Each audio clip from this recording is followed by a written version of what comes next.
শুটকি ভর্তা হবে। হ্যালো এভরিওয়ান, সবাই কেমন আছেন? আলহামদুলিল্লাহ আমি ভালো আছি। আজকে আমি শুটকি রেসিপি করব, তো সবাই দেখতে থাকুন। হ্যালো ভিউয়ার্স, সবাই কেমন আছেন? আজকে আমি 2 ধরনের শুটকি ভর্তা করছি, তো কেমন লাগছে সবাই বলবেন কিন্তু।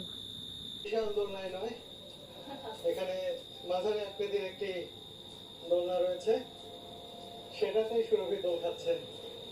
আর পেছনে বিশাল সমুদ্র।